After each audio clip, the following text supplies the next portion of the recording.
This week we are introducing our fourth human rights, and it is freedom of opinion and expression, and we are going to study more specifically who are prisoners of conscience. Today we are going to talk about Amnesty International, and yes, the first question is, do you know Amnesty International? Amnesty International is an organization which protects human rights throughout the world, so all over the world. The first part will be about who started Amnesty International, why it was started, and how it was started. So Amnesty International's founder is Peter Benenson, and he was a British lawyer. Peter Benenson started Amnesty International after reading this article. It basically says that 2 Portuguese were arrested and sent to jail for 2 to 6 years because they were engaged in subversive activities and crimes against the security of the state. Let me give you more details about this situation. Subversion in Portugal. What does that mean? Well, in reality, it meant that between 1932 and 1974, if you didn't agree with the government in Portugal, you were subversive.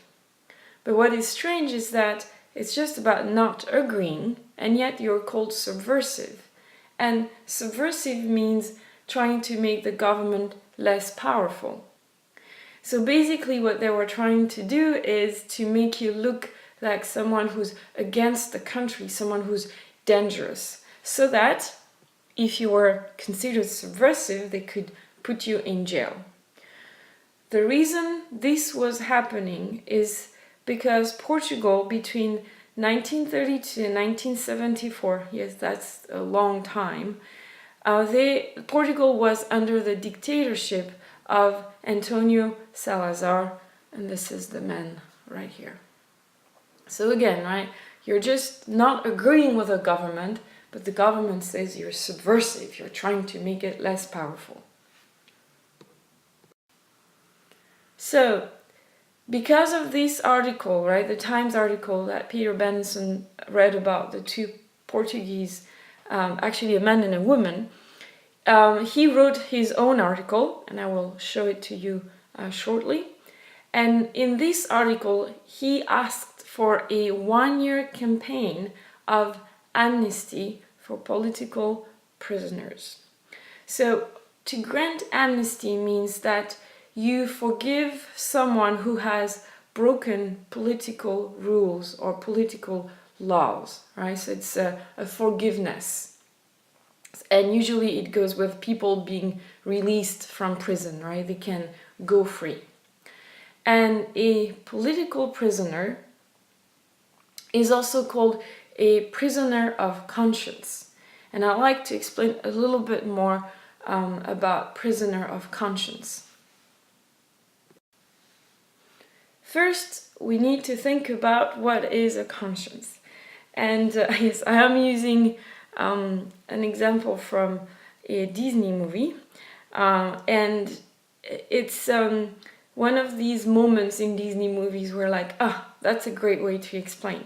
So you probably recognize the little boy, and he's Pinocchio, and here you have Jiminy Cricket. Basically, Pinocchio is made out of wood, right? And the idea is that because he's not really human, he needs someone to tell him what is right and what is wrong. And so Jiminy Cricket is going to be Pinocchio's conscience. So a conscience is an inner feeling, right? When you are a human being, usually you have that feeling inside, right? Inside of you, or a voice you hear in your head, and it is like a guide, right? It tells you what is right or what is wrong in what you're doing. So, a prisoner of conscience is a person imprisoned, so in prison, for having political or religious views, so opinions, which are not accepted by their government. And these type of prisoners are unacceptable for Peter Benenson. So in the article he wrote in The Observer, he entitled the article "The Forgotten Prisoners," right? Because usually governments kind of try to hide these people. So you have here the pictures of the 6 men that he focused on in his article.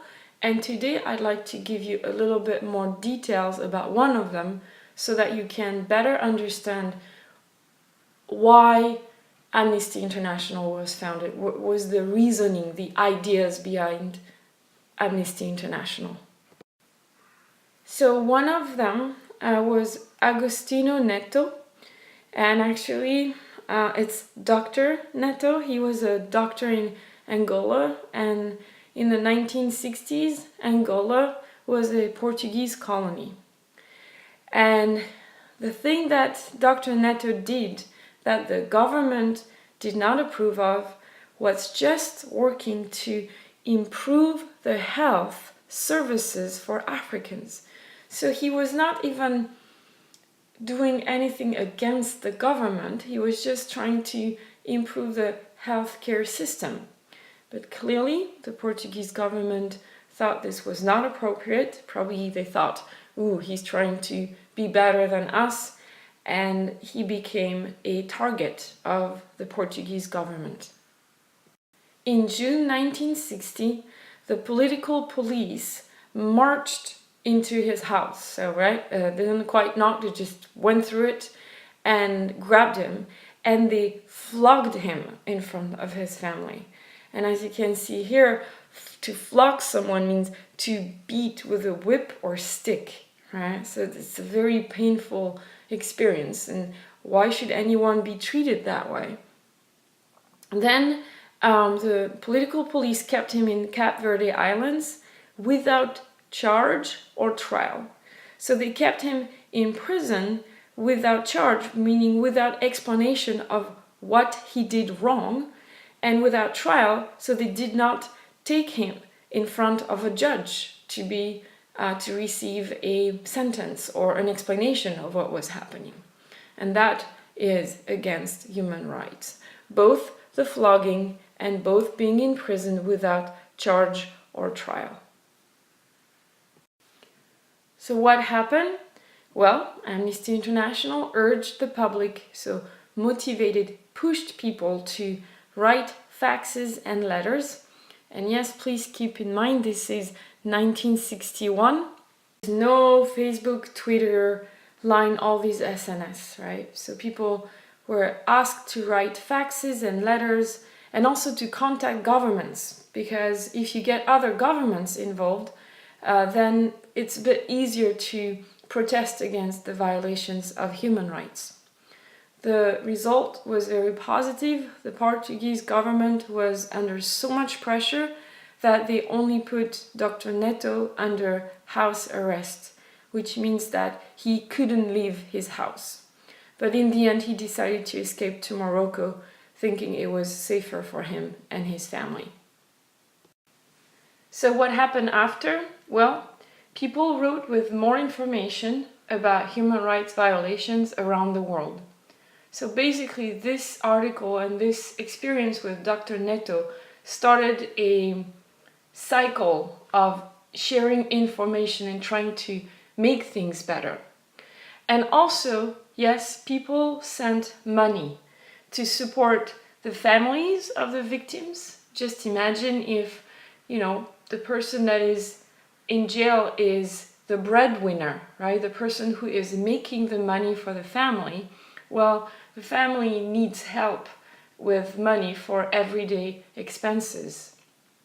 In addition, people also send money to support the lawyers working for Amnesty International. Some of them may be able to work for free, but others might need to be paid. Last but not least, gathering information costs money. So by sending money to Amnesty International, they could also get even more information to help with human rights. In 1962, Appeal for Amnesty became Amnesty International. Right? So just keep in mind the first name was Appeal for Amnesty. I have been using Amnesty International because it's the name that they use nowadays. So it became a worldwide movement. Yes, Amnesty reports about every single country in the world. And yes, they are fighting for human rights. In 1977, they were even given the Nobel Peace Prize because they realized, the Nobel Peace Prize Committee realized that Amnesty International was doing a lot to secure the ground for freedom, meaning they made sure that freedom could be a reality for people, as well as for justice, and thereby also for peace in the world. Basically, if you have freedom and justice, usually peace in the world is much easier to get. For part 2, I'd like to explain what Amnesty International does nowadays to protect human rights. We saw how they started, and what they did when they started is still going on, but they've added a few things. One strength of Amnesty International is that they research, right? So they take time to really understand what the situation is, what the problems are, before starting to ask people to support. So I usually find their claims, the cases they're trying to defend very trustworthy. I never feel like, oh, maybe something happened that they didn't realize. So they really do good research so that we know that we can trust the cases that they ask us to promote. Also, they publish the findings, right? So what they found is published so that everybody can know about it. And it's every year on paper. You have this one, it's called the Amnesty International Report, and then the year, right? So every year there is a big report about all the human rights abuses in the world. It's not a very fun book to read, but at least you get to discover what is happening all around the world. And also, if you are an Amnesty International member, you receive every 2 to 3 months a magazine that gives you information. And yes, everything is also available online. One example of research that Amnesty International does is torture. Torture means that you will be hurt physically and psychologically by people so that you will give them information or you will confess. Confess means that you tell them that you did something even though you probably didn't do it, but you confess because it's too hard to be beaten and to be hurt. So the question, the statement that Amnesty International researched was, if I were taken into custody by the authorities in my country, I am confident that I would be safe from torture. And as you can see here with the results, sorry, it's not funny, but it's just so sad, is that almost, right, nearly half, 44% of people fear torture if they are taken into custody. And here, it's not just anybody. This means it's the police taking you in to ask you questions. Almost half the people in the world are afraid that they might be tortured if the police takes them away. And I mean, let's not disregard the yellow part, right? It is still strongly and somewhat agree. So let's say that the majority of people have reasons to be afraid if the police takes them into the police station and asks them questions. I believe this research is very meaningful. At least to me it was very meaningful because I realized that a lot of people suffer from human rights abuses. Another thing that Amnesty International does to protect human rights is to get as many people as possible to write letters, right? So that's what we saw. This is how Amnesty International started. They still do it. And we will do it as well, because there is a special campaign called Write for Rights in December, and Mathew and I would like you to think about being involved in the campaign. And also, Amnesty International holds demonstration, right? So they organize demonstration so that you can put pressure on the governments, right? So that you can protect human rights. So they ask people to go out in the street and demonstrate. Writing letters demonstrating puts pressure on the governments which don't respect human rights. You might wonder why it's important. Well, let me explain more. As we saw with Dr. Neto, because of the pressure put on the Portuguese government, he was just home arrested, which allowed him to escape. And I have here another example of a Tibetan filmmaker. So why pressure? Because it makes a difference. You can change people's life for the best if you can pressure the government that is not respecting human rights. So the Tibetan filmmaker is Dhondup Wangchen, and in 2007 he had a project called Leaving Fear Behind. I have actually posted the link to the movie on the website. So basically this movie was footage of Tibetans sharing their thoughts about the Dalai Lama. The Dalai Lama is the spiritual leader of Tibetans, and also the coming of the Beijing Olympics in 2008. When Dhondup Wangchen finished filming, he was arrested by the Chinese authorities. And he was detained, so put in prison, and charged, which means accused, with inciting separatism. So to incite means to encourage, and separatism means in this situation that Tibet should be separated from China, which China obviously doesn't want. Dhondup Wangchen spent 6 years in prison, and it was not 6 years of vacation, because from the descriptions we have, the treatment he received in prison was horrific, meaning really, really, really bad. And also his living conditions were really bad.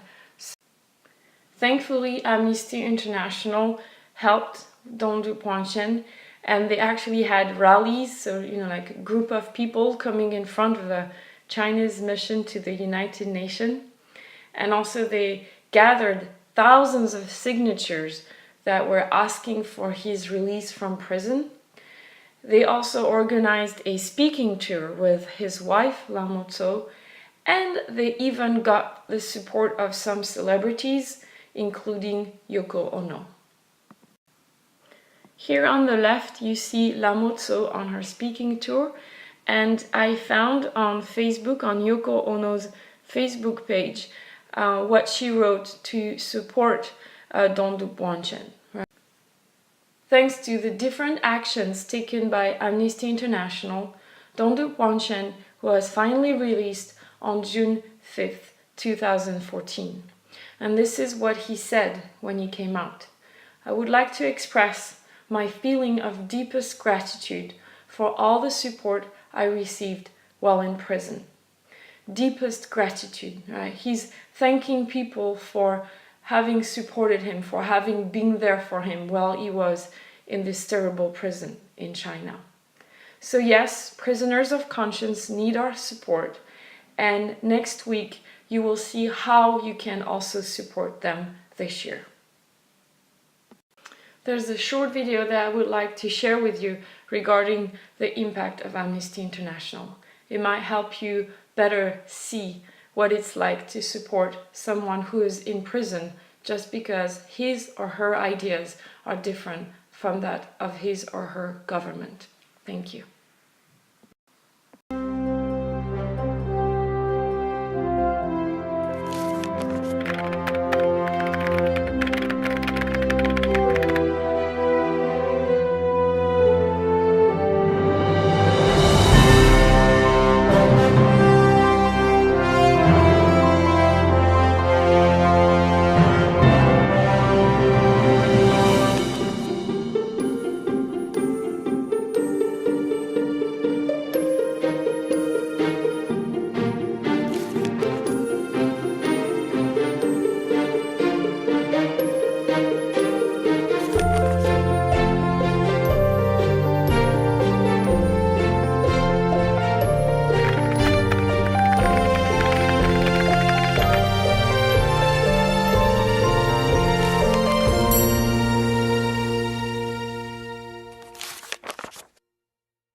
This is the end of the flipped activities for this week.